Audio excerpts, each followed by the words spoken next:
Hello there, and a very warm welcome to Property Question Time here on Property TV. My name's Jo Price. Thank you for joining us. And in this show, we pose your questions you've sent in to Property TV to our panel of property experts. And joining me today is Mary-Anne Bowring, who is founding director of the Ringley Group. Also Paul Mahoney, MD of Nova Financial. And last but not least, Tony Gimple, who is founding director of Less Tax for Landlords. Welcome to one and all. First of all, Tony, you have a little golden nugget, some wisdom for us on property. Yeah, always look at the worst first. Okay. Yeah, we all tend to look at the golden horizon, but actually you need to look at what could go wrong. In this case, whether you're buying property or not, the thing to look at is life. You're going to die. Sorry, folks, but yeah. Yes, I know. Yeah, I know. We all are. It's a real pain, but there we are. There's one certainty in life, isn't there? That I'd like to say death and taxes, but given what I do for a living, it's actually just death. But anyway, 2/3 of the adult population doesn't have a will, and that causes a range of problems. So without a will, everything will pass to your spouse or civil partner automatically, up to given financial levels. And if you've got children, you could find a situation where your spouse or partner doesn't have enough money to live on. There may be people who you want to otherwise exclude, but without a will, you can't. A large proportion of those people who do have a will, it simply doesn't reflect their current position. It doesn't look at inheritance tax. They don't own their properties in the most effective or protective way. And probably even more important than getting the right will in place is having something called a lasting power of attorney, where you nominate somebody to speak and act on your behalf if you're physically or mentally incapable of doing so yourself, without the need to go to the Court of Protection, which is one of Britain's secret courts. Okay. So look at the worst first, do the basics, and then if you do fall under the proverbial bus, at least you know you've had the choice. Those loved ones are protected. Yeah, definitely. It certainly uncomplicates issues, doesn't it? Okay, so first question is to you, Mary-Anne. My 99-year lease on my flat is near completion. I have 18 months left. What steps do I have to take to renew it? Okay, careful steps and quick steps, because once your lease gets to 6 months, you'll actually lose the right to extend. Oh, wow. At the end of your lease, after all 99 years are gone, you do have a right to stay in your property under the 1954 Act, but you'll be staying in your property as a tenant paying a market rent. Okay, so eviction isn't a prospect, but a change in your status for a property that you've owned for many years would be. So to start your lease extension, you need to serve a Section 42 notice, and that will claim you the statutory right to an extra 90 years, and also to change your ground rent to become a peppercorn, which effectively means nil because it's never demanded. Serving this lease extension claim notice is going to be high risk for you, because if the notice was wrong or incorrect or invalid in any legal way, then you may not end up, by the time that you've realised that, with enough months left to start your lease extension. So a very good solicitor or even perhaps barrister to review the notice before it's served will be critical. Your notice has to pass some tests. You do have to put the premium that you want to pay in that notice. So to do that, you will need to get valuation advice. The premium has to be bona fides and realistic. Realistic is about getting valuation advice, and bona fides is a legal test that it is a genuine notice. To establish what the premium isn't easy. It is harder when the lease is shorter, because there's less evidence of short leases that sell, except for perhaps certain pockets of London. But there's many factors that go into the lease extension valuation. That'll be the ground rent you pay today, how long is left until the property reverts to the landlord. In your case, that you've just said that's 18 months. Also the value of the property today with a short lease, and the value of the property once you've extended it. So that would be 90 years plus your 18 months. That's what you would end up with. The good news for you is that under the 1993 Act, because you're claiming this lease extension under the statutory basis, effectively you get a discount. Insofar as to, I suppose, show the value of you living there for many years. What's called the marriage value, which is the difference between the short lease value and the long lease value, is split 50-50 between you and the landlord. Thanks, Mary-Anne. So over to you now, Paul. Next question is, my current mortgage is in joint names with my mother and brother. However, they no longer live in the property. I'm looking to get them taken off the current mortgage and put my husband's name onto it instead. My brother and mother have agreed a fee, which we're happy to pay. What steps do I have to take to change the mortgage over to mine and my husband's name? Good question. There are a range of things to consider there. The question was with regards to changing the mortgage over. However, most mortgage lenders will require you to also change the ownership, not just the mortgage. Okay. And someone who isn't an owner of the property can't be on the mortgage. So your husband would need to become an owner of the property, and your mother and brother would likely need to cease their ownership of the property. So it's essentially a sale. It's not just a switch of the mortgage. In executing that sale, you'll of course need to go through a conveyancing process, both for the sale and for the probable remortgage of the property. Some lenders may allow a sort of switch of product, or even potentially staying with the same product and changing the names on that product. It will very much depend on the lender that you're with and the product that you currently have in place. Other considerations are potential stamp duty and capital gains tax on that change of ownership, because it is a sale event, it's a capital gains tax event. But so far as the actual process, it's relatively straightforward. I suppose the main things to consider would be the repercussions or the costs associated with that process. Would it be simpler for her to just keep the property in her name and just get the mother and brother taken off? Because essentially when they're married... Well, taking the mother and brother off would also be a sale to the person asking the question. And also would potentially affect the mortgage, because if that individual, I'm assuming this individual lives in the property, if that individual doesn't have the income to support the serviceability of the mortgage, well, that's a change, and the lender could decide that they're not happy with that. So that's another thing to take into account. When considering both the question, the person who asked the question's income and also their husband's income, can they actually afford this mortgage with the current lender or with other lenders? And the fee as well. The fee associated with potentially a switch. Some lenders may allow you to stay on the current product or to switch on to another product with them, which would usually mean the fees are a bit lower. But the amount of products available would also likely be a smaller pool. So another question that would require more information and provide a specific answer, but that gives a bit of an understanding of the things to consider with that situation and that process. Okay, all right, great. So really do need advice on that, and also speak to your mortgage company perhaps, just to investigate initially. Yeah, exactly. You seek the advice from a mortgage advisor and an accountant. The two really important things in that situation. Great, thanks Paul. So coming to you now, Tony.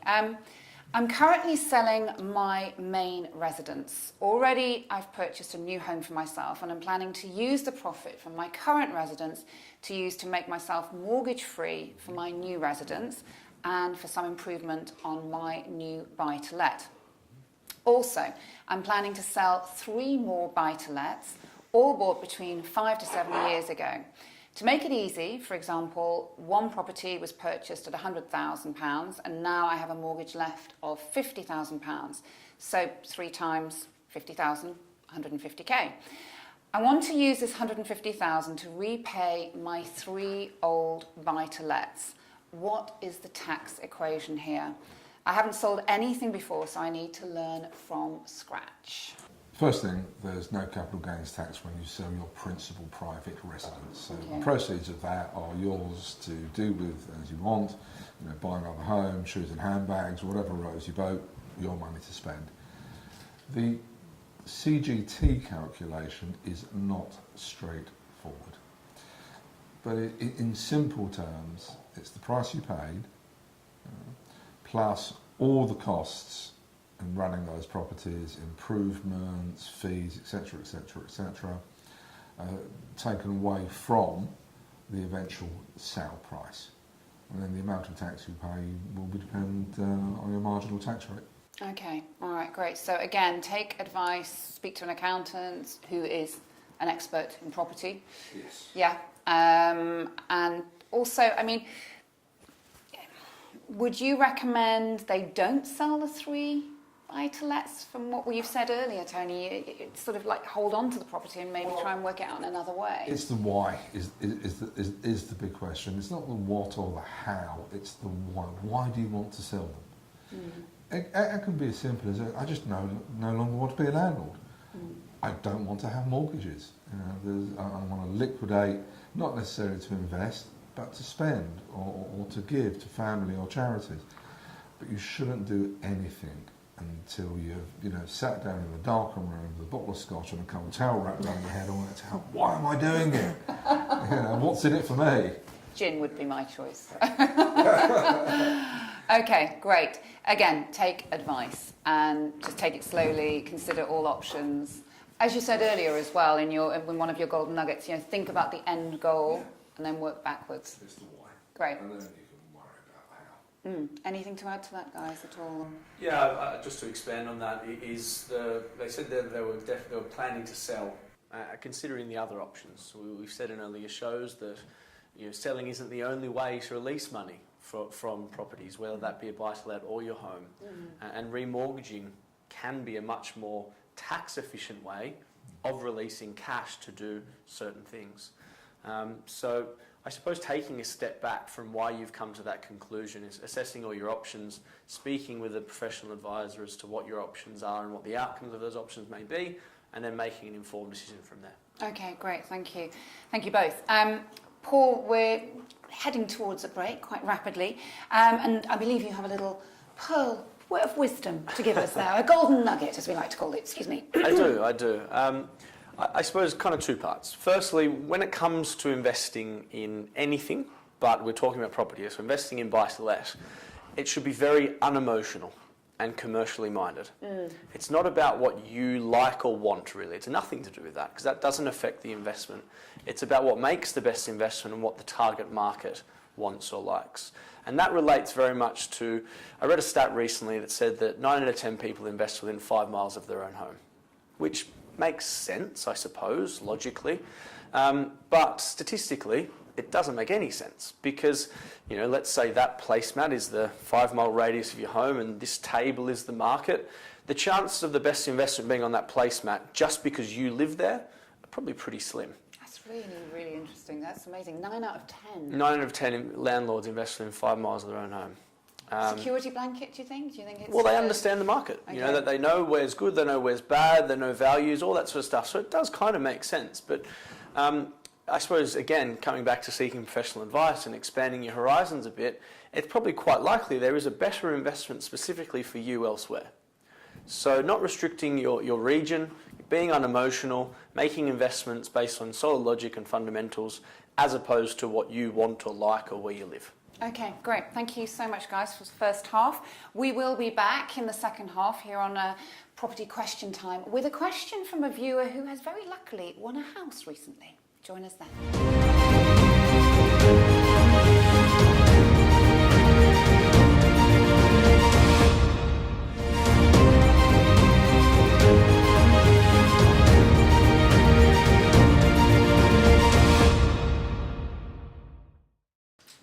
Hello and a warm welcome back to Property Question Time, where we're taking your questions and throwing them at our expert property panel. In this second half, we're coming to Mary-Anne first with some pearls of wisdom for us, some knowledge and a golden nugget, as we like to call them in our question time. What do you have for us today? Okay, we were talking over the break about the due diligence in purchase. So I think if you're not lucky enough to be buying a whole house or buying a whole block with all of the flats in it, that leaves you buying one flat. Mm-hmm. So when you're buying one flat, there's a process called preliminary inquiries, which the solicitor will deal with. And part of those exchanges should be 3 years sets of service charge accounts. Now the service charge accounts really give you the financial well-being of the building. And what you need to be doing is looking firstly at the income and expenditure accounts to see if there's a surplus or deficit for the current year. And if there is, making sure that in the purchase transaction that's paid for by the seller. But more importantly is to look at the balance sheet, because that could be hiding some sins. The balance sheet is where, if there is a reserve fund, it will be stated. So you need to know how much is in the reserve fund, because in an ideal world that reserve fund will be accruing an amount every year, so that in perhaps 5 years, 10 years time when you need a new roof or the cyclical decorations, you haven't got to dig deep into your pocket in that year for a big expenditure. Of course, that would affect your overall return on the property and could knock out the whole of your profit for that year if the reserve fund isn't adequate. Another area to look at is the top of the balance sheet, because in theory the only debts on the balance sheet should be service charges that are not paid. That's not a good thing, and if there are any service charge debtors, you need to know who they are, because that will give you an idea of the quality of the people living in the block. Because if they're not paying their service charges, then eventually there won't be enough money in the pot and services will have to be cut. So just supposing it's a medium-sized block of flats and all of a sudden there's not enough money there, then the cleaning might get less frequent, the condition of the property will start to deteriorate, repairs won't happen, and all of those things will affect the rent that you can derive from the property. Worse still, there could be a category called other debtors, and that would suggest there's been some improper accounting, because in a pure service charge world, the only debt in the property would be a service charge payer. If you have another debtor, that could be perhaps an invoice paid to the builder twice. It could be an overpayment to the utility company that's due back but hasn't been sought. So they're just three main dangers to look out for on the balance sheet, because you're only going to be responsible for a percentage of the payments on that property. But if the cash and liquidity is not there, services will be cut. And if you own a share of the freehold, you might end up having to make a personal loan to the service charge to cover the neighbour who hasn't paid, and contemplating the risk of legal action.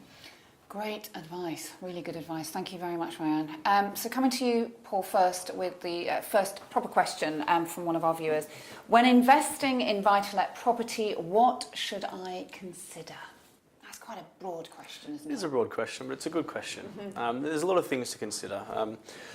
Buy-to-let, especially now, is becoming a little bit more complex. It's been very much a DIY type activity in the past, and I speak to a lot of people that they come to us for advice because of these complexities.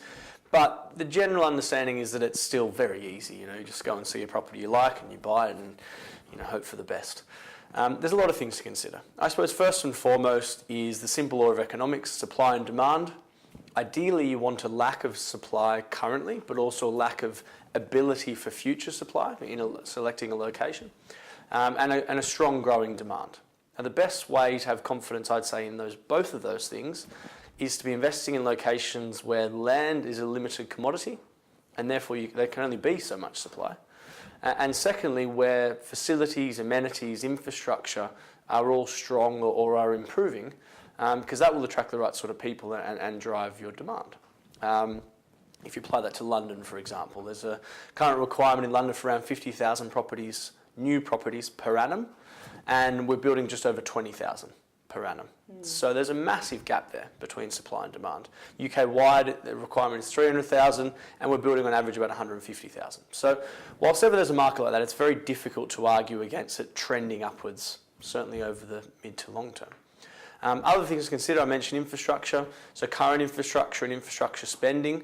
There's kind of two approaches there. You can invest in areas that already have the facilities, amenities and infrastructure, or focus on areas that have changing facilities, amenities and infrastructure. And that's a key point as well, is change. Something I often say is that property doesn't just increase in value. Obviously it has trended upwards, but it increases for a reason. Yeah. And that reason is change. Infrastructure spending is one of those sort of change aspects. So you need that increasing demand to have that confidence in increasing rents and property prices. Socioeconomic levels are important to consider. Also the demographics of your target market, incomes, unemployment rates, vacancy rates. And again, there's two approaches there. Either you focus on areas that are above sort of averages, or perhaps they're below averages, but there's a good reason for that to change. There's a catalyst for change that may cause a gentrification. You need to be a little bit careful there, because you could be waiting for gentrification for a very long time. So we discourage against investing in low socioeconomic areas because you think it might change, unless there's very, very good reason for that. making sure that you apply what we call the Waitrose test. So there was a study a few years back that said that in the years prior, whenever a Waitrose went into a new town, prices went up on average by something like 12%. Now, the reason for that, it's not because the Waitrose has gone in and people can get their milk and their bread more quickly. It's because companies like Waitrose do a lot of research on things like socioeconomic changes, population growth. They want strong foot traffic, but they also want their sites to increase in value. So following intelligent money, really. If you can see these things changing, you see these new companies investing, because they don't invest money to lose money. No one does that. So if you can see those things, it's usually a very positive sign. Then when you've got the location, I suppose it's identifying the property. We tend to have a preference for desirable properties in desirable locations, which aren't going to be the cheapest in the market. But desirability, in our opinion, is more important than price.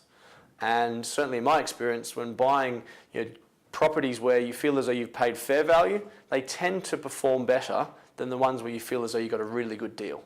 Okay. Because the ones where you got a really good deal, there's usually a good reason for that. Yeah. Great. So, range of things to consider. Yeah, a whole range of things to consider. Thank you very much, Paul. Coming to you now, Mary-Anne.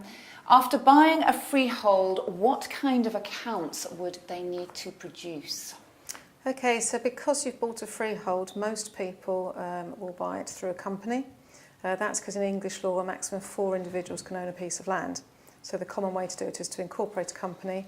The people participating in the freehold purchase become shareholders of that company, and therefore the freehold is transferred to the company. So what I'm trying to allude to here is that brings you a liability to file accounts with Companies House every year. So that's company accounts. Those company accounts will be trading because you traded and purchased a freehold. You may or may not have income because you may or may not still collect the ground rent.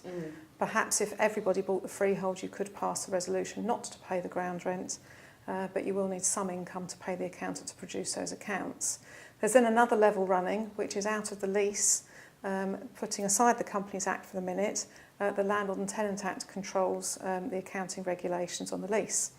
It's the 1985 Act, and where there are 5 or more service charge payers, you have to produce a set of service charge accounts and have a legal duty to serve those accounts on the service charge payers. And not doing so could lead to a £2,500 fine from the council. Wow. So there's 2 sets of accounts. You've got to always remember you've got 2 heads on. One head, you are a freehold shareholder, accountable as a director to Companies House. And with the other head on, you are a leaseholder yourself, and you've got to abide by the freeholder's covenants in the lease, which will include accounting for the service charges as collected. Great comprehensive answer. Anything to add to that, guys? No? Great job. So, Tony, let's see if we can test you now. One of our very, very lucky viewers has just won a house in a competition. How cool is that? They live in a property that they've just paid off as well. It sounds like they're quids in. What are the likely taxes that they might encounter if they decide to sell the house they already own? Who said Daily Mail readers don't get lucky? Okay. They read The Guardian, actually. Fine, that goes, yeah. We'll not go there, shall I? It's like a champagne socialist, I suspect, but anyway. First of all, there's no capital gains tax on your principal private residence. Okay. And if they were to sell the windfall property within 18 months, no taxes to pay. If they rent it out, however, there'll clearly be income taxes on profits and so on and so forth. So the first 18 months then, though? First 18 months, they set it within 18 months, happy days, pocket the cash, do whatever you want with it. Okay. If they hold it for a certain period of time... Once you go beyond 18 months, eventually, when they sell it, there'll be capital gains tax to pay, and if it's rented out in between, there'll be all the transactional taxes on profits and so forth. So if we're going to get rid of it, do it now. Otherwise, take the tax burden. Yeah, okay. And as we've said in previous shows, just hold on to it if you can.